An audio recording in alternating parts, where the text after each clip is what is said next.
de la Ligue et Cinébar, nouveau format, nous sommes en pleine transition pour le podcast. On a écouté vos commentaires durant l'été, pendant notre longue pause qu'on a pris cet été pour relaxer, nous ressourcer.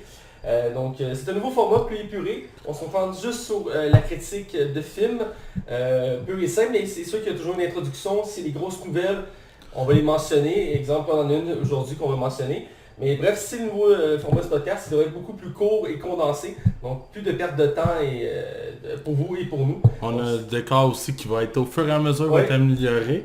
De plus, on va avoir une transition aussi pour les shows, dans le sens qu'au niveau de l'animation, ça va être chacun notre tour, ça va être Mathieu et moi, pour que tout le monde ait comme sa chance de vraiment parler au show. Voilà, et permettre ici un renouveau du podcast, parce qu'effectivement c'est toujours moi qui animé au presse.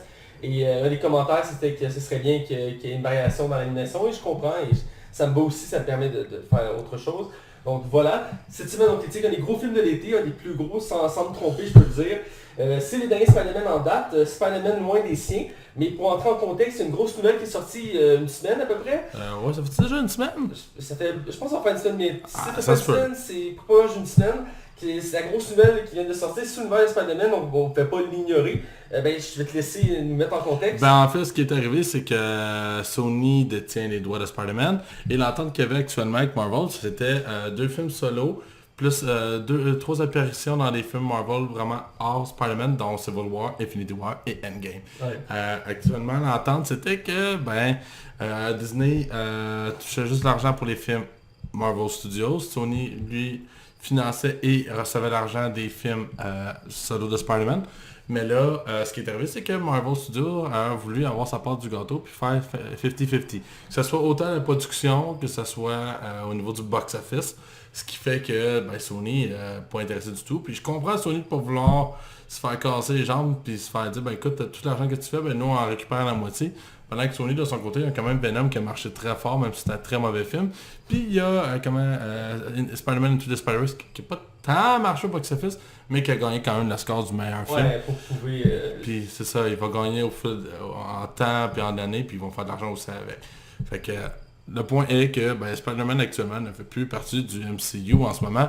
C'est la grosse nouvelle qui fait scandale, il y a des pétitions qui ont été lancées. Celle-là est justifiée. Là. Oui, il y a plusieurs acteurs, plusieurs personnes d'univers du cinéma qui ont parlé du sujet-là, qui ont été très marqués. Entre autres, Tom Holland, qui fait Spider-Man depuis quelques années, ça l'a beaucoup touché parce que lui, il tenait à cœur ce personnage-là. Depuis qu'il a été choisi, il se met à fond dans ce rôle-là. Il disait qu'il veut le faire pour les 20 prochaines années, comme pour Hugh Jackman avec Wolverine. Là, il était très émotif à la nouvelle, mais il faut mentionner aussi que les portes sont pas closes. Non, c'est ça. Ce qu'on entend encore, c'est que rien n'est impossible depuis plusieurs années. Et pour l'instant, pour la phase 4, Spider-Man, je pense qu'on va le voir.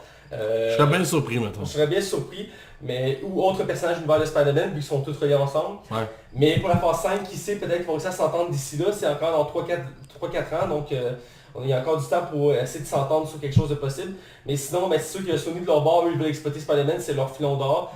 Ils ont déjà plusieurs films de prévus d'animation, mais aussi, si ça vient pas ici, Tom Holland a encore 2 films dans sa contrat. Ouais, c'est ça parce que Sony a annoncé 2 films de Spider-Man supplémentaires. Fait qu'actuellement, ils vont avoir au moins 4 films de Spider-Man avec le tête de Tom Holland. Mais Tom Holland, il est sous contrat en ce moment. Fait que... C'est drôle, quand j'ai lu cette nouvelle-là, ça m'a rappelé qu'à l'époque, Andrew Garfield avait signé pour 4 films aussi. Puis finalement, il en a fait juste 2. Ouais, parce que les revenus n'étaient pas assez intéressants pour le deuxième film. Fait que Sony n'avait aucun intérêt à continuer. Faut dire qu'il aurait fallu que la qualité des films soit là. Toi, je sais que tu l'as aimé. Mais j'ai beaucoup aimé le premier des deux, le Amazing Spider-Man 1 avec le lézard. Le deuxième, ils ont voulu trop en faire avec. Puis au final, t'avais comme mal au cœur en l'écoutant. C'est un film qui essaie de comme trop mettre d'affaires en place pour avoir une univers consensuel que ça se perdait là. Non, tu peux pas respirer. C'était épouvantable là, pour vrai. C'était épouvantable. On faudrait le critiquer un jour d'ailleurs, ce film-là, j'aimerais beaucoup qu'on le critique. Il y aurait matière à parler. Mais bref, aujourd'hui on parle d'un autre film de Spider-Man, comme je dis, c'est le plus récent. Et je leur dis le titre parce que je pense que tu m'as pas entendu le dire. Oui, je t'ai entendu dire, j'attendais. Spider-Man de loin des siens. Fait que Spider-Man Far From Home. Qui est le titre anglophone original. Le troisième titre est leaké, je sais pas si tu l'as vu passer. Non. C'est Homeless. Homeless? Ouais, qui veut dire sa maison. C'est un bon gag, Toujours réalisé par John Watts, qui avait réalisé le premier Spider-Man, mais à part ça, il n'a pas fait de gros projets, c'était vraiment ses gros projets. Ouais. Spider-Man. Il est toujours à la barre du projet, toujours par Marvel et en partenariat avec Sony. Mais lui, il n'est pas signé pour les 2 prochains films encore. Non, c'est ça, le réalisateur, il n'a pas signé pour 4 films, il avait signé pour 2 films. À cause du contrat, je pense. Contrat, voilà.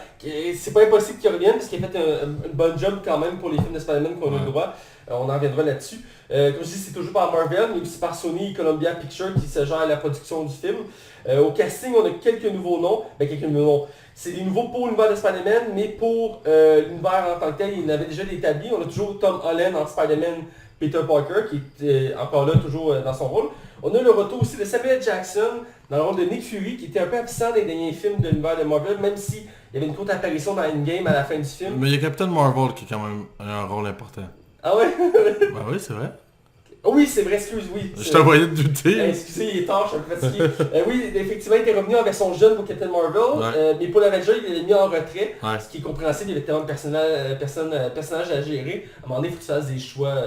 Bref, il revient de l'avant. On a toujours Zendaya qui joue MJ, qui est la love interest de Spider-Man dans le film. Et on a le nouveau méchant, personnifié ici par Jake Gyllenhaal, qui avait déjà fini faire Spider-Man à l'époque. C'est lui qui avait conté l'anecdote. Ouais, puis Spider-Man 2, parce que Tobey Maguire s'avait blessé au dos, puis il était pas sûr de vouloir empiler pour faire le prochain. Puis finalement, il est revenu, mais l'acteur qui était pressenti à l'époque, c'était Jake Gyllenhaal. Ouais, tout est dans tout. Voilà. Et il joue ici un des méchants très connus de Spider-Man. Il joue Quentin Beck ou Mysterio de son nom de vilain. On viendra tantôt dessus. On a aussi les retours de d'autres personnages, entre autres le personnage de Maria Hill, qui était le bras droit de Nick Fury, qui a aussi été très absente depuis, je pense, le deuxième Avenger, joué par Kobe Smulders. Squatter, ouais, il est pas évident, moi, t'as le donné là. C'est l'actrice canadienne. On a aussi Jon Favreau qui remplit encore, un des acteurs qui a fait le plus de films de Marvel, entre autres, parce qu'il était dans tout Iron Man, dans quelques Avengers et aussi dans Spider-Man. Qui était le premier réalisateur aussi d'ailleurs d'Iron Man 1 et 2. J'ai vraiment hâte de voir ce qu'ils vont faire vu que Happy a plus de blonde, parce qu'elle fait plus partie des films MC. Ouais, ça va être bizarre. Est-ce que le personnage de Happy va disparaître aussi? C'est comme un peu, comme je dirais, un Alfred pour Spider-Man, ce serait bizarre qu'il soit plus là, mais ouais, effectivement, vu qu'il est plus dans l'univers de... ça a le temps de changer. Le temps de changer. Il y a des caméos, tout ça, mais on va pas tout spoiler. Et il y a tous les personnages autour de Spider-Man qui sont meilleurs amis, ses collègues d'école, tout ça, ils reviennent.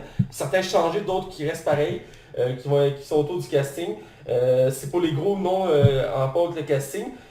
Sinon, dans le fond, la critique générale du film, je pense qu'on est rendu là dans l'étape du podcast. Ouais. Donc je vais vous demander qu'est-ce que tu as pensé en général de ce film-là. Ben moi, l'affaire qu'il y avait, c'est que moi j'avais été déçu de Homecoming. Ouais. J'avais juste aimé, comment il s'appelle, l'acteur qui jouait dedans dans le premier, le méchant. Michael Keaton faisait le photo. Ouais, c'est ça. Ça, je trouvais que vraiment c'était vraiment un bel ajout au film. C'est ce qui m'a fait que j'avais quand même apprécié le film, mais moi j'avais vraiment été déçu dans l'ensemble. Il y a plein de choses qui m'avaient gossé. Je pense que le côté teenage m'avait vraiment beaucoup tapé ses nerfs. Il y avait juste le Vulture finalement qui m'intéressait. Fait que j'allais déjà pour vrai d'un pas reculé, parce qu'il m'avait pas tant impressionné non plus dans les Avengers. Fait que j'étais comme, wow, on va voir. Puis finalement, ça a été vraiment une grosse surprise pour moi. J'ai eu du fun d'un bout à l'autre, j'ai ri vraiment de bon cœur. Je trouve vraiment que le film ose des choses un peu plus. Finalement, moi je trouvais que l'idée de mettre Spider-Man hors de la ville de New York, je trouvais ça vraiment comme moyen.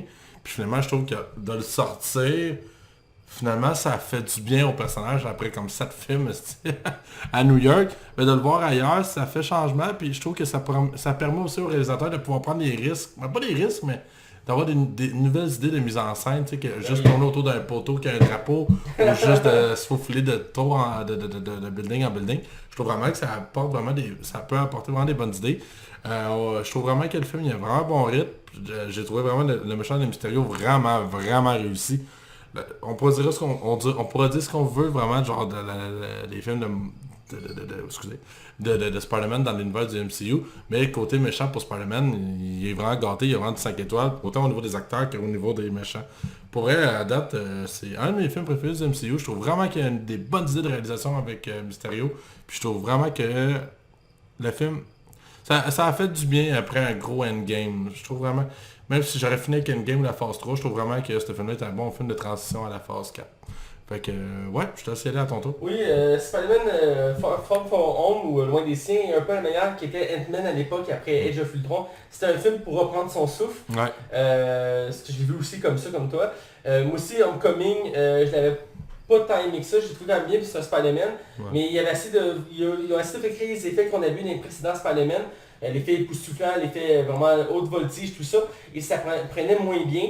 C'était pas le problème de l'acteur. L'acteur, je le trouvais très bon, surtout que c'est un acteur britannique qui joue un Américain. J'ai écouté une fois en version originale, et ça paraît, il n'y a pas qu'il est britannique. Là, je veux dire, comme pour Doctor Strange, il a adopté vraiment le style américain, puis ça paraît super bien. Mais le premier film m'avait pas tant marqué. Effectivement, le vautour était très marquant. Michael Keaton, c'est un acteur que j'aime beaucoup.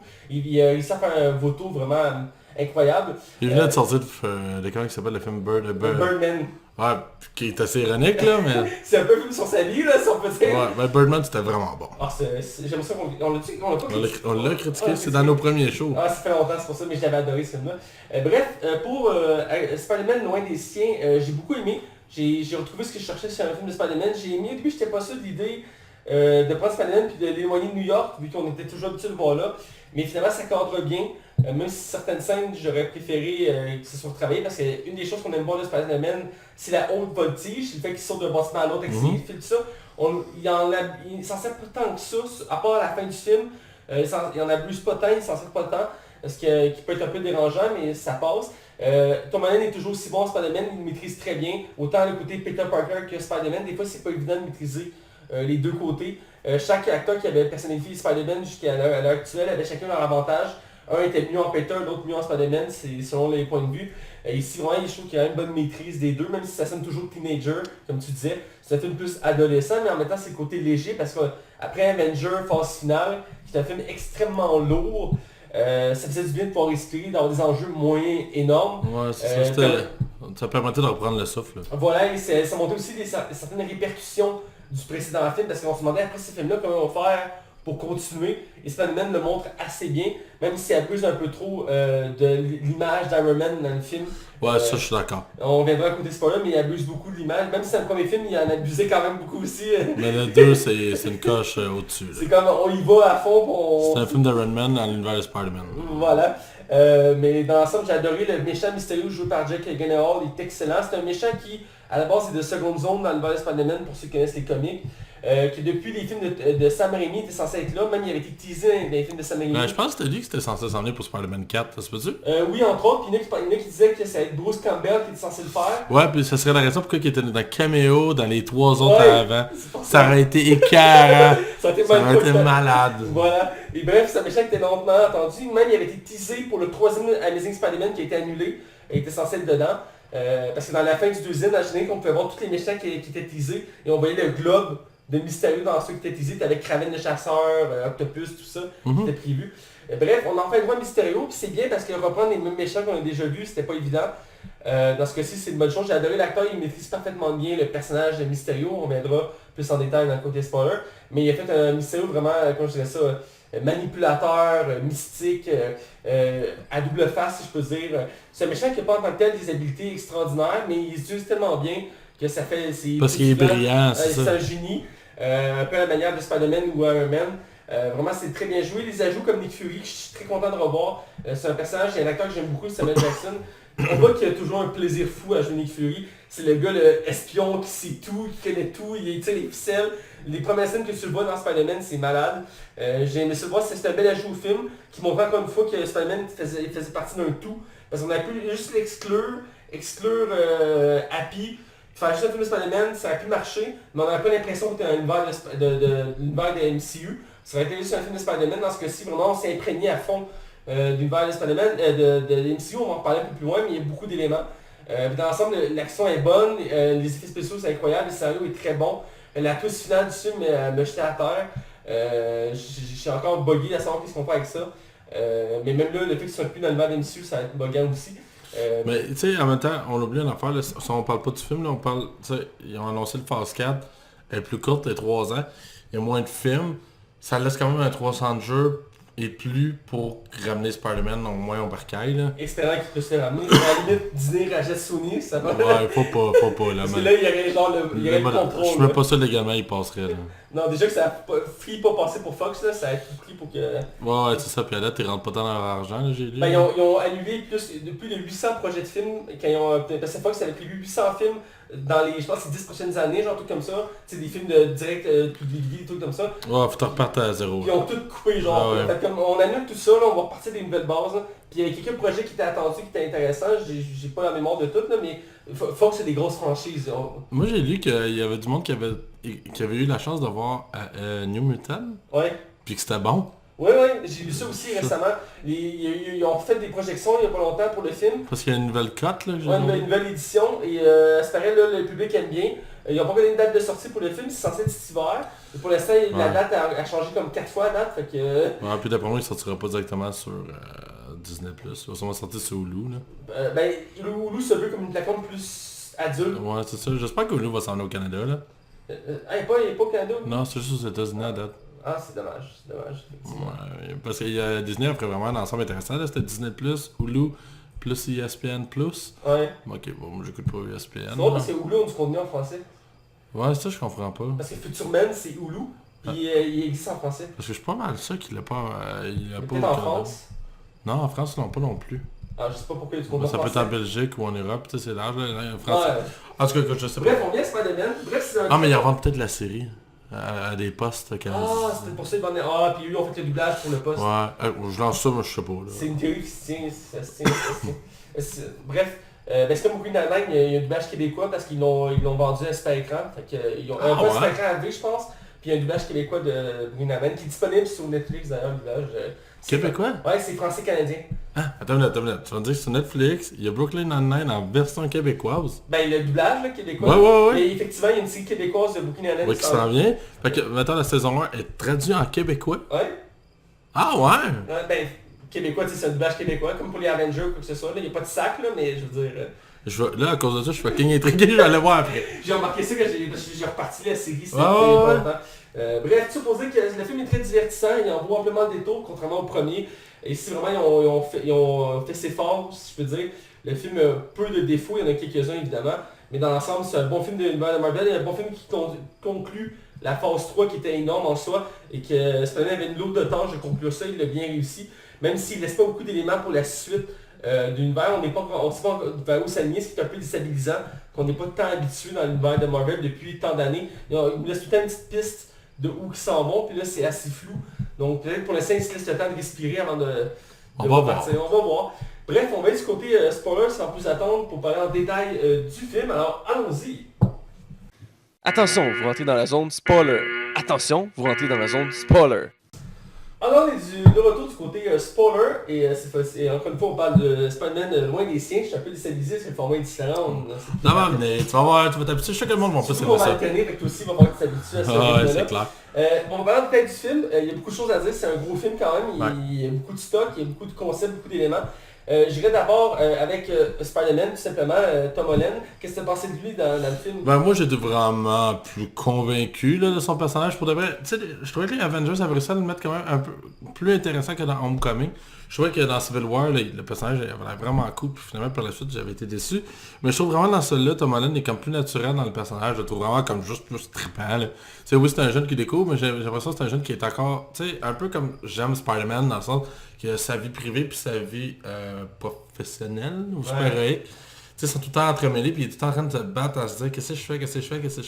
Je trouve vraiment que là c'est super intéressant parce que ça l'amène vraiment, je trouve que, tu sais, il va beaucoup alterner entre...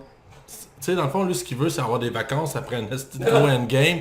Il veut juste en profiter, puis il est pas capable parce que Nick Fury, il lâche pas, tu sais. Puis qu'il se ramasse tout le temps à tout le temps faire des choix à contre-cœur. Je trouve vraiment que c'est ça, pour moi, l'essence de Spider-Man. C'est Tom Holland, ben, c'est Peter Parker qui doit tout le temps jumeler là-dedans. Fait que je trouve, Homecoming, je trouvais qu'il l'avait pas si bien que ça. Je trouve dans Far From Home, au moins, on y va vraiment à fond là-dedans, puis on l'assume. Puis on adapte beaucoup le sujet des menteries aussi. Tu sais, il y a beaucoup de faits, on dirait qu'il y a des fake news, on dirait que c'est quand même une des inspirations pour le film. Puis genre, tout le fait des hologrammes, tout ça, je trouve vraiment qu'on c'est pertinent comme film pour vrai. Mais on voit qu'il surfe sur l'actualité là, pour plusieurs éléments, entre autres les médias sociaux, tout ça, les nouvelles comme tu dis. C'est très jeune branché. Le film il commence avec une projection sur un hommage à Iron Man. Comment ils appellent ça le blip? Ouais, le blip, hein? Le blip. Est-ce que j'aime pas ça? C'est le nouveau nom en français, en anglais je sais pas si c'est la même chose, mais en français... Parce que les autres savent pas qu'il y a un snap, hein? Ouais, c'est ça, je pense. Parce que le blip, c'est quand le monde est réapparu. Puis ça fait en sorte qu'il fait des scènes assez cocasses parce qu'il y a du monde qui ont vieilli entre temps. Mettons que t'avais un grand frère, mais c'est rendu toi un grand frère. Tu sais, c'est comme mindfuck comme situation. Et ça me faisait penser, je pense qu'il le mentionne justement dans la cassette au début, il dit ouais, le monde qui sont en avion, qui ont apparu dans les airs, genre ils ont tous tombé dans l'eau, ils sont tous morts. Mais justement, dans le hors-show Avenged de Spider-Man qui est sorti aujourd'hui, ça commence avec la scène qui fait justement t'en as ça, puis là, justement t'as la scène, t'as le monde qui apparaît, puis tombe dans le vide, puis après t'as le monde en bateau, puis tombe dans l'eau. Ouais, c'est ça. T'es comme, ok, en train, tourne sa reine, puis il y a des petites affaires de même, tu sais, ils ont survolé parce qu'ils voulaient pas que ce soit trop lourd. Mais effectivement, des petits trucs qui sont un peu trop survolés. Mais j'espère qu'il va y avoir encore un peu de gain d'impact dans les autres films aussi, là, tu sais, je sais que...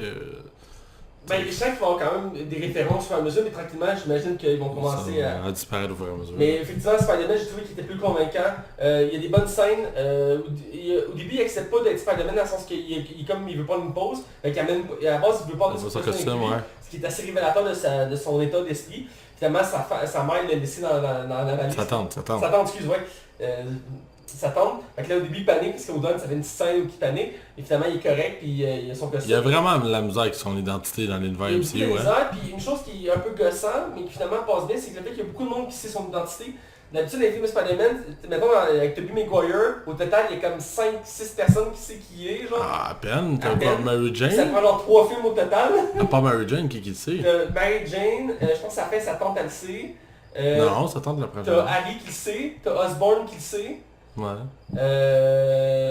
Octopus il le sait à la fin avant de mourir. Ouais. L'homme sable, Venom. L'homme sable, il le sait. Ben oui, à la fin il se parle sans masque. Ah ouais, c'est vrai. Son masque est comme déchiré. Ben tu sais, sur 3 films, là. Ouais, tu sais, je veux dire, là, dans ces films-là, en ce moment, depuis Homecoming, il y en a toute l'Avengers le savent. Ouais. Tu sais, il y a vraiment plus de cachette, là. Une chance que Thor, c'est pas une grande gueule, là. Ouais, une chance, mais je veux dire, c'est quelque chose qui est spécial, mais ça passe bien. Puis ça dérange pas tant, même si dans le film, il y a quelques gags qui sont limites.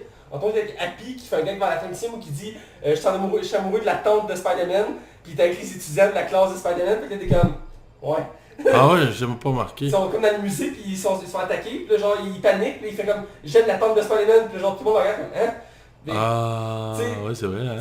Si tu as une logique, tu sais que c'est Peter parce que tu sais, il y a juste une tante, puis ouais. C'est comme un peu con là, mais à part ça passe bien. Moi il y a une affaire que j'ai pas aimé. C'est vraiment le seul gros point noir que j'ai dans le film. C'est Mysterio quand il dévoile son plan. C'est très genre evil, méchant, classique là. Il dévoile tout son plan. C'est genre une scène des années 80 à James Bond là, tu sais. ouais. James Bond, je vais t'expliquer mon plan diabolique. Tu sais, il va même dropper tout le monde en disant toi t'avais pensé à ça. J'ai trouvé ça cool qu'il aille chercher des vieux acteurs, des acteurs d'anciens films du MCU pour les amener dans celui-là. Je trouve ça super vraiment cool, c'était un souci du détail vraiment le fun. Mais on avait tout prévu, on a fait ça, parce qu'il l'a fait ça, puis on a fait ça. J'étais comme... Je lève mon verre. Ouais, ok. C'est correct. Je comprends qu'ils font ça parce qu'il faut qu'on comprenne le plan de Mysterio, là. Pour qu'on comprenne que c'est un méchant, là. Mais il y en a beaucoup que je suivais qui pensaient pas que Mysterio était le méchant du film parce qu'il était monté comme un héros dans les bandes annonces. Ben même moi, je pense que même moi pendant le film, je finissais par douter. Ben moi j'étais persuadé parce que je connais l'univers Spider-Man. Ben moi aussi, mais... Quand j'étais au cinéma, puis quand j'ai vu la scène du bar, puis que là, Peter s'en va, puis il laisse ses lunettes, on a dans quelques instants ses lunettes, puis il fait comme... Là, tout commence à disparaître autour de lui. Ouais, c'est cool. Là, je suis comme, ben non. Là, écoutez-moi déjà, t'es comme, ben voyons, Moi, j'étais comme, Mysterio. Ah, vous le saviez pas, hein. Mysterio, c'est le roi de l'illusion, c'est sa spécialité. Là, j'étais comme, malade, genre, ils ont respecté son pouvoir. Ouais, puis ils ont entendu, là, c'est quoi, après 1h30 de film? Ouais, parce qu'au début des scènes d'action, Mysterio utilise ses pouvoirs pour battre les élémentales. C'est ça. Au début, les élémentales sont montrés comme les méchants du film, il y a 3 élémentales. Puis genre, il y en a 4 à la base, puis il y en a plus Théo au début. Puis là, t'es comme, ok, finalement, c'est les élémentales, les méchants. Puis Spider-Man se bat avec, c'est des combats épiques, mais Spider-Man fait pas grand-chose, il est dépassé par ça. Puis c'est une menace quasiment niveau Avenger. Ouais.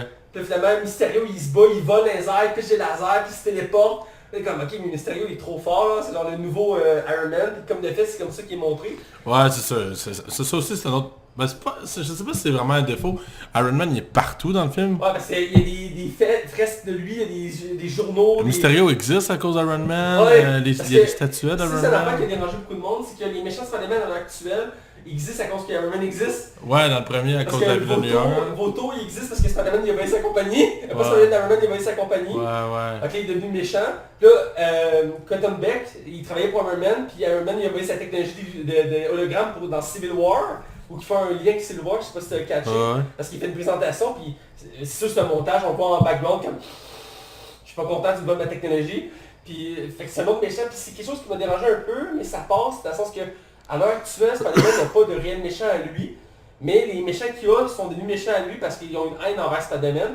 Mais à la base, c'est des méchants d'Iron Man, mais c'est Spider-Man qui s'en est occupé, tu sais. Ouais. Mais dans les comics, c'est des méchants de Spider-Man, c'est ça qui est... Ok, ouais, c'est ça. Ils ont fait ça pour comme relier les MCU, tu sais. Mais c'est tellement trop, là, tu sais, à un moment donné, c'était comme... Je trouve que le personnage a besoin de se développer tout seul de son côté. Je veux dire, Thor, il a pas besoin d'avoir Iron Man dans sa vie là, pour pouvoir exister. Non, puis- Captain America non plus. Puis Spider-Man, je comprends qu'il se voulait comme un peu comme le nouveau Tony Stark des futurs films de Marvel. Ouais. Parce qu'en tout cas, on dirait que c'est la direction que ça Ouais. allait avoir. Ben oui. Puis là, c'est ça plus le cas, là. Mais genre, j'ai l'impression que à vouloir... Tu sais, j'ai compris que dans Homecoming, ça me dérangeait pas. Je sais qu'il faisait beaucoup mention des Avengers.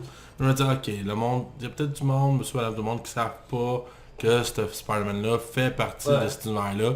Fait que, ok, comme premier film, là, je me disais, au moins le 2, j'espère qu'il va se détacher un peu. Mais non, là, c'est la mort d'Iron Man partout. Il répète du début à la fin qu'Iron Man est mort, puis c'est le lien... Captain America aussi disent qu'il est mort. Ouais, il mentionne aussi qu'il est mort, qu'il y a des pertes. Puis deux choses, quand j'ai fini le film, je suis sorti de moi, j'ai dit un gag, puis souvent ça arrivera pas, puis c'est pas bien film, j'ai dit check bien ça, le prochain film, ils vont prendre d'Octopus, puis ça va être un scientifique qui travaille pour Iron Man, puis genre il a baissé sa technologie, puis il est en crise, fait que là... Ça aurait pu. Parce qu'Octopus c'est un scientifique aussi. Mais tout le monde pensait que ça aurait été Norman Osborn, le méchant. Il aurait pu devenir un des méchants emblématiques de la phase 4-5. J'avais lu que pour Norman Osborn, il essaie de faire attention parce qu'ils ont trop abusé dans les derniers films de Spider-Man, surtout dans Amazing 2 qui avait un peu trop chié le personnage. Ah, parce que on sait toujours pas qui a acheté le Star Wars Stark. Ouais, parce qu'il y en a qui pensent que c'est où les 4 Fantastiques pour la phase 5. Parce que Osborn dans Amazing 2 il le tue au début, puis c'est son fils qui devient le gobelet vert. Mais là, ils prennent des méchants qui, tu sais, le Voto avait jamais été utilisé, Mysterio non plus.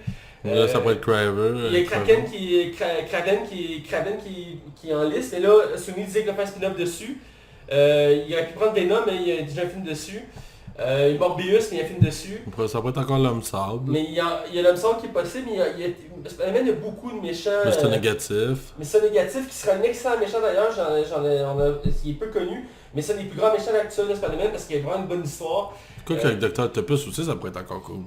Ça va être cool si, effectivement, comme je dis, ça pourrait être un méchant logique pour la suite de l'histoire, mais comme encore une fois, il pourrait tomber dans le risque de il travaillait pour Tony Stark, puis il avait sa technologie, puis là, ben là, il est en crise. Mais techniquement, Dr. Octopus, c'est lui qui crée sa propre technologie. Ouais, c'est un scientifique qui crée ses propres Il gadgets. travaille pour Osborn, je pense, par exemple. Dans les comics, ouais, il travaille pour Osborn, puis au début, il a demandé son partenaire, tout ça, puis il se sépare, puis Octopus est en crise après lui, il crée une technologie, puis finalement, il va s'attaquer... je pense à Osborn, Spider-Man va intervenir, puis il va devenir un ennemi de Spider-Man. Il va être obsédé par Bat Spider-Man, puis genre, en tout cas... C'est un des méchants les plus intéressés. À l'heure actuelle, c'est le méchant le plus intéressant de l'univers de Spider-Man. Dans ce cas, dans les comics, là, moi je suis actualisé. Il y a des moments vraiment extraordinaires. Parce que c'est le seul méchant de Spider-Man qui a réussi à tuer Spider-Man. Ok. Dans les comics. À un moment donné, on fait une histoire vraiment... C'est les lieux, puis c'est fou. Là. Il y a affaire de Octopus, but Spider-Man, puis il a gagné. Là. C'est genre victoire absolue.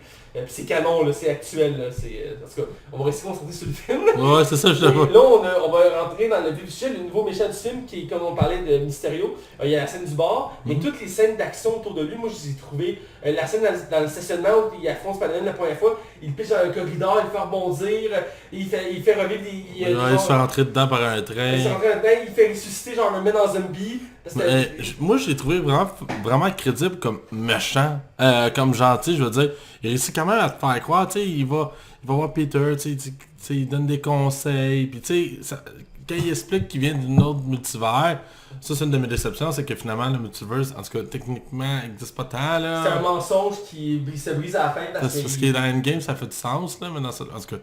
Mais genre, je trouve vraiment que sais, ça se tient, tout ce qu'il dit. Puis tu sais, la façon que lui, il image ça, genre, c'est sa façon de se battre. C'est comme, ah, Chris, il est vraiment, vraiment, vraiment cool. Le début de ça, il nous convainc d'être un héros, puis dans sa façon de s'exprimer aussi, parce qu'il voit Spider-Man, les filles, il explique, fait, moi, vous savez, je viens pas d'ici, je viens d'un autre monde, mon monde a été détruit, je suis le dernier de mon monde, j'essaie de venir vous sauver, il y a 4 élémentaires, je venais les vaincre, je vais tout faire même si je dois sacrifier ma vie, puis même à un moment donné, il sacrifie, il fait semblant de se sacrifier, des commandants, il va mourir, finalement, il est pas mort. Puis genre, les combats contre les élémentaires sont bien faits, t'as un feu de terre, puis il y a genre des explosions, des lasers, tout ça. Mais crime, je comprends pas. Comment Spider-Man fait pour pas sentir la chaleur, mettons, de lui de feu? Je sais pas. Est-ce que ce drone-là fait ressentir la chaleur? Ça pourrait faire partie de l'illusion, parce que les illusions sont tellement convaincantes qu'il peut, ouais, effectivement. Certains comparent Mysterio à l'épouvantail chez Batman. Ouais. Et Batman, l'épouvantail, ça sort de gaz. Ouais, c'est ça, c'est un empoisonnement, là. Ouais, fait que tu peux ressentir des choses à cause du gaz. Mais les illusions, je sais pas à quel point, mais je sais que Mysterio à la base, il se sert d'effets spéciaux et aussi de gaz. Ouais. Mais là-dedans, c'est juste des drones qui font des illusions un peu partout. Il n'y a pas toutes les panoplies qui se servent dans les comics. Parce que les comics, c'est du gaz, des drones, des miroirs, des trucs comme ça. Mais ça reste que même le costume, tout ça, c'est très similaire. Puis c'est bien amené. Puis le combat final à Londres, Ouais. j'ai adoré ça. C'est vraiment cool. C'est comme où qu'il y a le pont, puis là, genre il y a un gros golem géant, puis là, Spider-Man, il arrive, il saute de drone en drone. Puis là, il y a comme ça tire de partout, puis là, il y a vraiment de la haute voltige. C'est ça que j'ai fait, ok, je reconnais mon Spider-Man. Ouais, c'est ça, tu sais, il se balance, il va faire des acrobaties, puis ça amène vraiment, je trouve que, tu sais, le fait que ça soit comme plus grand que nature, puis ça soit sur un des ponts les plus emblématiques, je pense, de Londres. De Londres. Puis en mettant en parallèle, on voit le background dans le sens que tout là, on voyait juste Mysterio tout seul, puis là, on voit que son équipe, c'était comme dans une salle de son équipe qui utilise les ordinateurs. Puis pourtant, le film te spoil un peu au début que c'est des drones. Parce qu'à un moment donné, tu vois dans l'eau au début qu'il y a comme des vagues qui se font, mais dans le fond, tu comprends que c'est des drones qui sont là. Tu sais. Ouais, puis on l'a pas mentionné, mais dans le fond, toute l'intrigue tourne autour d'une paire de lunettes Ouais. que Tony Stark a légué à Spider-Man, Peter Parker, parce qu'il croit que Peter Parker est comme le nouveau leader de la nouvelle génération des héros, puis que c'est à lui de continuer son œuvre parce que lui est mort. Puis il aurait écrit un testament avant Endgame, qui avait prévu qu'il allait crever pis tout. Fait que là, puis quand il met les lunettes, il a accès à une espèce de satellite qui est rempli de drones puis qui permet d'avoir un contrôle sur sa planète.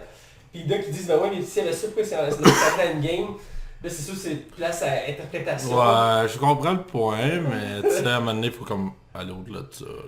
Puis au final, c'est ça, ils se battent pour la paire des lunettes, puis finalement à la fin, Spider-Man va le récupérer en vainquant Mysterio. Puis C'est un autre des méchants qui... Vautour, il l'avait pas tué, mais lui, ils l'ont tué eux autres, lui aussi. Puis même là, ils l'ont tué, mais ça laisse ambigu. Ouais, on peut penser qu'il est encore vivant. Parce qu'il demande aux lunettes, il dit, est-ce qu'il est mort? Puis les lunettes font, il est mort. Mais là, t'es comme, ok, mais c'est les lunettes qui disent ça, est-ce qu'il est vraiment mort? Spider-Man, il check même pas, tu sais, il check pas le pouls. Non, c'est ça.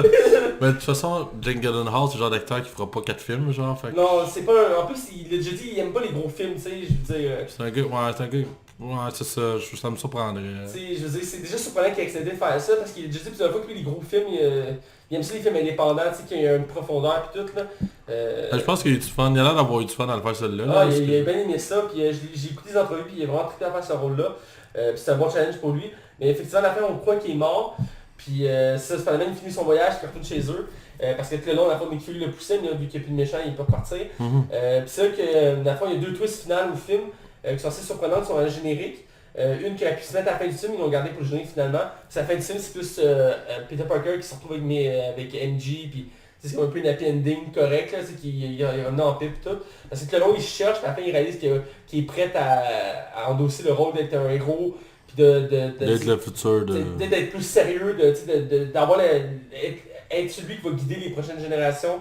Tu vois, à la fin, il y a comme un début de ça, il réalise que c'est lui à lui de faire ça.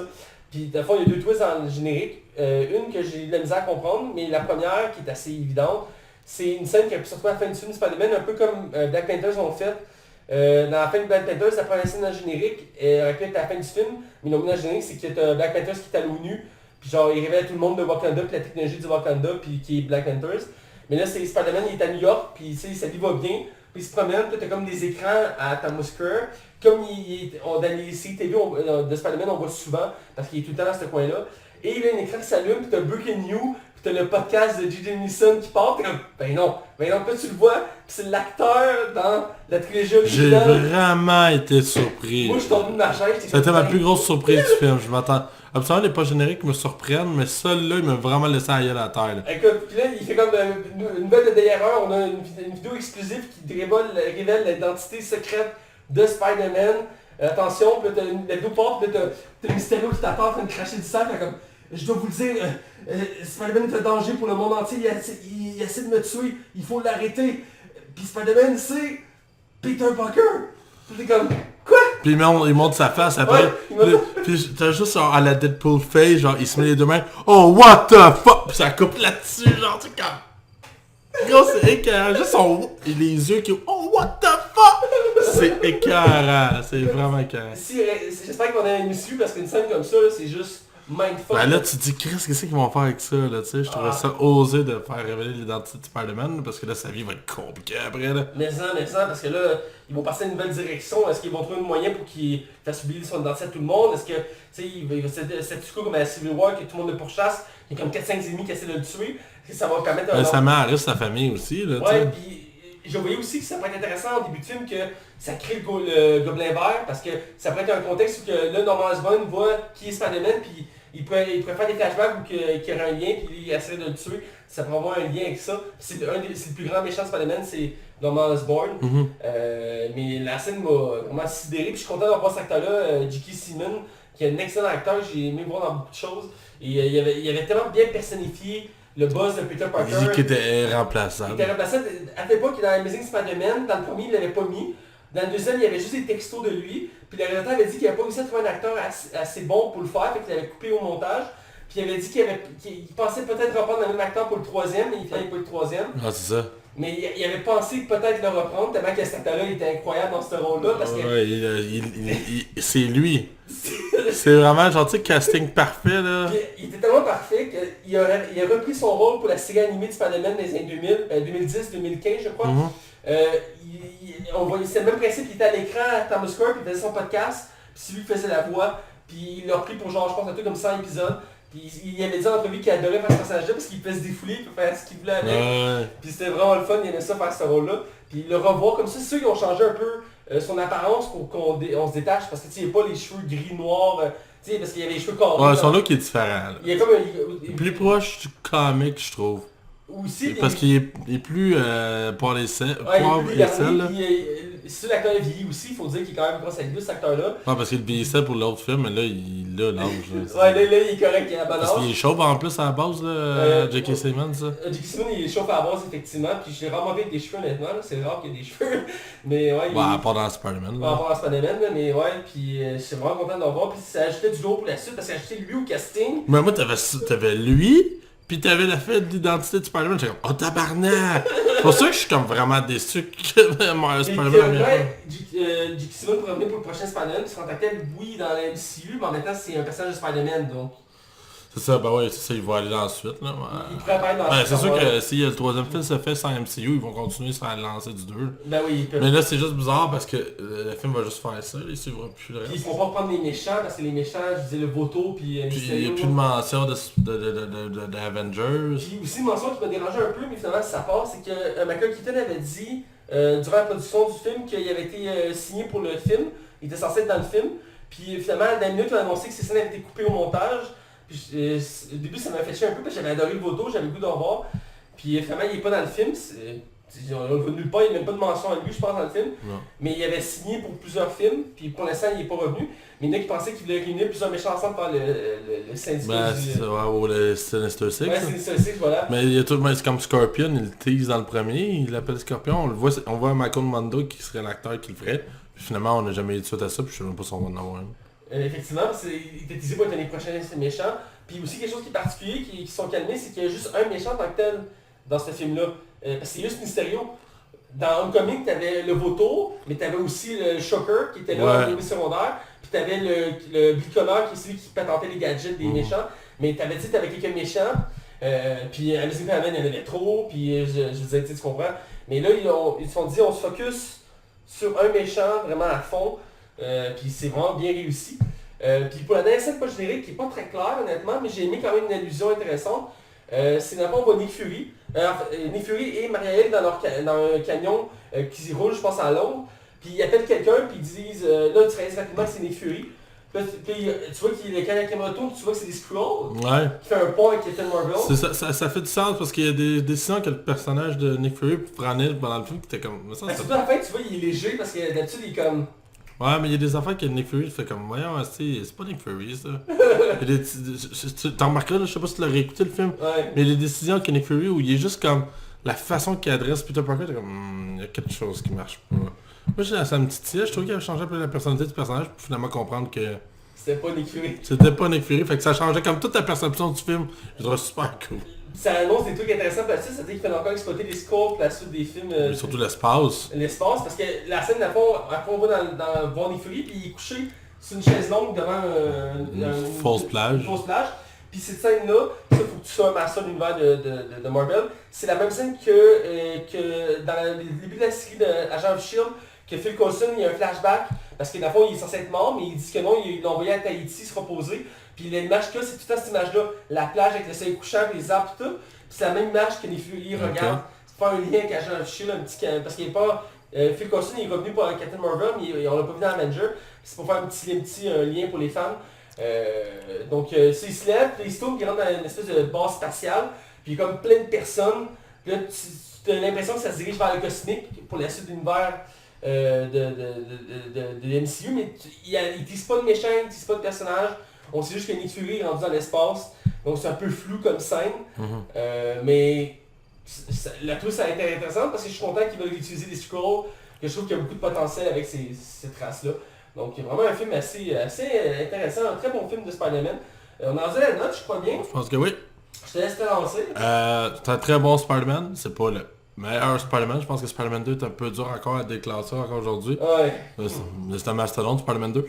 Vraiment beaucoup de fun, c'est un bon MCU, c'est pas le meilleur. J'ai hâte de voir quand même dans quelle direction ils vont aller Sony avec Spider-Man.